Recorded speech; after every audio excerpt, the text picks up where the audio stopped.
Chers amis, chers camarades de combat, rappelez-vous, il y a plus d'un demi-siècle, Toulon était libéré par des troupes venues d'Afrique du Nord. Parmi ces troupes, le 6e régiment de tirailleurs sénégalais, commandé par le colonel Raoul Salan. Ce sont donc des ressortissants de l'ex-empire colonial français qui ont donné leur vie pour libérer cette ville. Aujourd'hui, il y a des cérémonies officielles. On pourrait s'attendre à ce qu'il y ait quelques représentants de la municipalité, car après tout, le colonel Salan et les autres chefs de cette armée d'Afrique méritent hommage. Cependant, le colonel Salan est devenu général. Il est devenu ensuite commandant en chef en Indochine. Il est devenu ensuite commandant en chef en Algérie. Et il est devenu ensuite le chef de l'organisation armée secrète qui se battait pour garder l'Algérie à la France. Apparemment, c'est cette dernière partie de sa vie qui gêne les autorités officielles. C'est la raison pour laquelle, il y a quelques années, le maire de cette ville a accepté de débaptiser le carrefour Général Salan et de l'appeler carrefour Colonel Salan. Il ignorait que dans l'armée française, les officiers supérieurs, les officiers généraux sont propriétaires de leur grade. Seulement, c'était compromettant d'avoir à Toulon une place générale Raoul Salan, ex-chef de l'OAS. C'est compromettant pour certains, pour nous c'est une fierté. Nous sommes fiers d'avoir eu comme chef le général Raoul Salan. Il y a un demi-siècle, Toulon était dans la joie. Plus d'un demi-siècle, Toulon était dans la joie. La ville était libérée. Ceux qui ont vécu ces moments en gardent un souvenir extraordinaire. Je regrette de ne pas avoir connu ces moments-là. Parce que maintenant, si on voit ce qui se passe dans ce pays, eh bien on peut penser que ceux qui ont donné leur vie pour libérer ce pays, eh bien se retrouvent dans leur tombe. Regardez, ce pays fut occupé pendant 4 ans par les Allemands. Des hommes ont résisté, des hommes se sont battus pour le libérer. Et depuis, les choses ont changé. Nous vivons une nouvelle occupation, sondoise, rampante, avec la complicité de l'État légal. Ce n'est pas surprenant, cet État légal, c'est le service après-vente du gaullisme. Le gaullisme, qu'est-ce que c'est?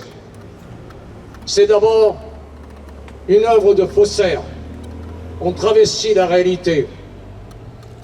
C'est de la trahison. C'est de la préférence étrangère. C'est la raison pour laquelle nous vivons ce que nous vivons.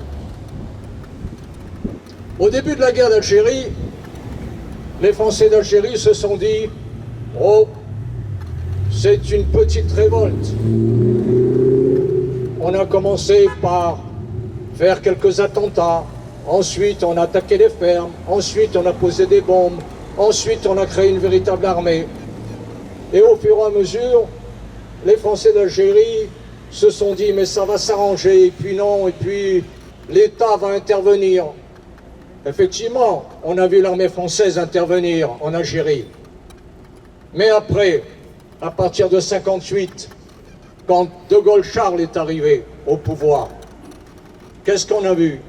Eh bien, on a vu la trahison. Il n'y a rien à attendre de l'État officiel. Nous sommes toujours en 5e République. C'est quoi la 5e République? La 5e République, c'est une constitution faite sur mesure par De Gaulle-Charles. Alors certains vous disent, oui, mais il avait la légitimité populaire. C'est faux. De Gaulle-Charles a été élu président de la République par un collège restreint. Un peu plus de 2000 personnes l'ont élu président de la République. Ce n'est que plus tard, après le référendum, qu'il a été élu par toute la population. Donc vous avez un homme qui se sert de la 4e République, qui est élu président et qui trahit la Constitution. La Constitution qui garantissait l'intégrité du territoire national. Alors, le service après-vente du gaullisme, quelle que soit l'étiquette, vous avez eu Giscard, même politique. Avant, vous aviez eu Pompidou. Pompidou, c'était Rothschild. Étrangement, Macron, c'est Rothschild. Et puis après, vous en avez eu d'autres. Vous avez eu celui qui portait un nom de pays de fromage. La même histoire, la même rengaine. Toujours la trahison. Préférence étrangère. On se couche devant le FLN. On accepte tout ce que demande le FLN. On va chercher des poux dans la tête au président biélorusse. Alors que pendant des mois, il y a eu des manifestations à Alger pour se débarrasser du FLN. Le FLN est en place en Algérie depuis 1962. Et nous subissons le système gaulliste depuis 1958. C'est la même chose. Mais les princes qui nous gouvernent ont une indignation à géométrie variable. Je disais que c'était des tirailleurs sénégalais qui avaient libéré Toulon et qui avaient donné leur peau. Les présidents de la République qui sont succédés ont ouvert grand les portes à leurs enfants et à leurs petits-enfants. Regardez ce qu'ils font. C'est le mouvement Traoré. Ce sont ces Africains complexés qui en sont à vouloir déboulonner nos statuts et qui en sont à vouloir faire la loi en France. Ils ne sont pas français. Ils n'ont pas l'intention de donner leur vie pour ce pays. C'est un corps étranger qui gangrène ce pays. Regardez-les. Ils ne sont même pas capables de s'exprimer en français.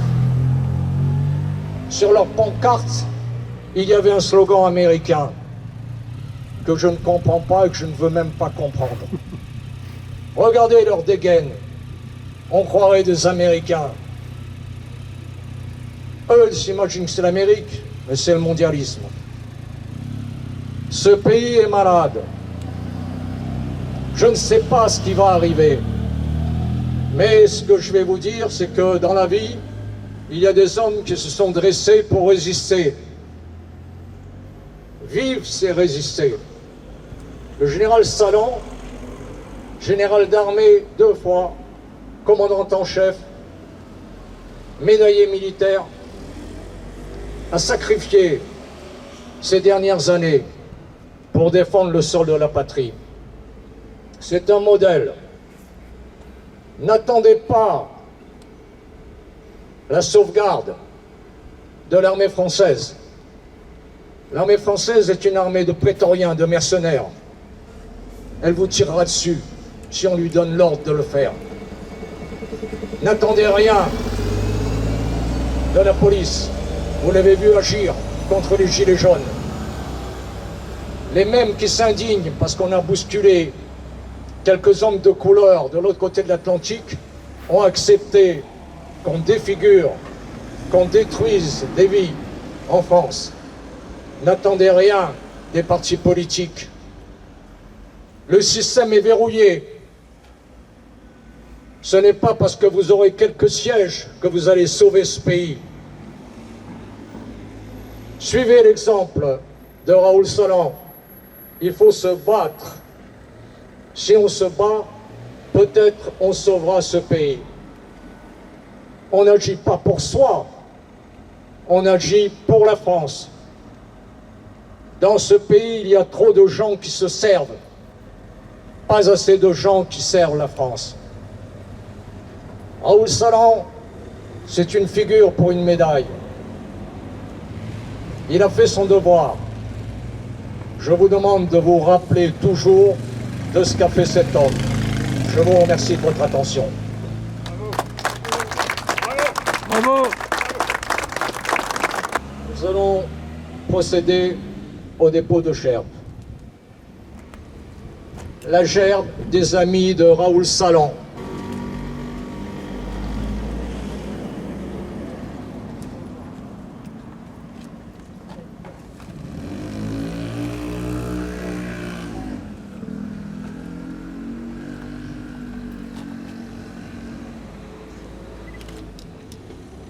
La gerbe du Rassemblement national. La gerbe du Rassemblement national est déposée par 2 élus du Rassemblement national, 2 élus courageux, 2 élus combatifs, auxquels je souhaite bon vent, bonne mer. Amorina Varane et Aline.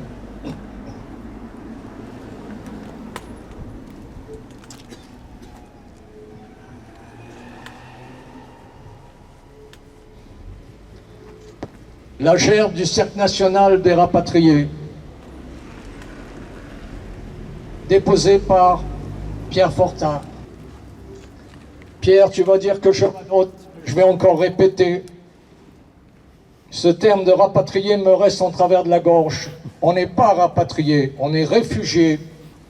Parce que si on est rapatrié, c'est qu'on n'était pas chez soi, de l'autre côté de la Méditerranée. Il faudrait le changer.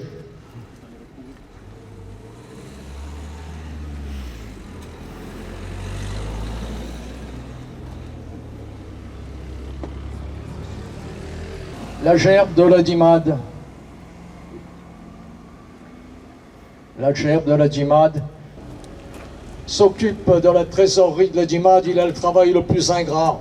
Il se noie dans les chiffres. Et donc, en lui faisant poser la gerbe, je lui marque la gratitude. Aux morts.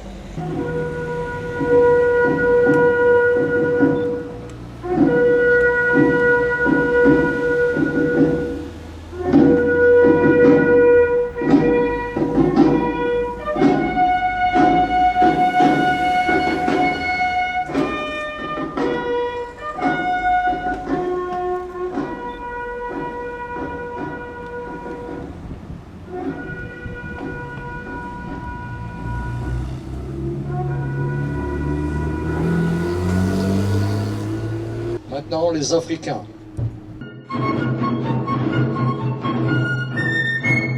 Nous étions enfants de l'Afrique, gardiens jaloux de nos couleurs, quand sous un soleil magnifique, a retenti ce cri vainqueur, en avant, en avant, en avant. C'est nous les Africains qui revenons de loin, nous venons des colonies pour sauver la patrie. Nous avons tout quitté par pour déployer, et nous avons au cœur une âme inséparable car nous voulons porter en rivière le beau drapeau de la France entière.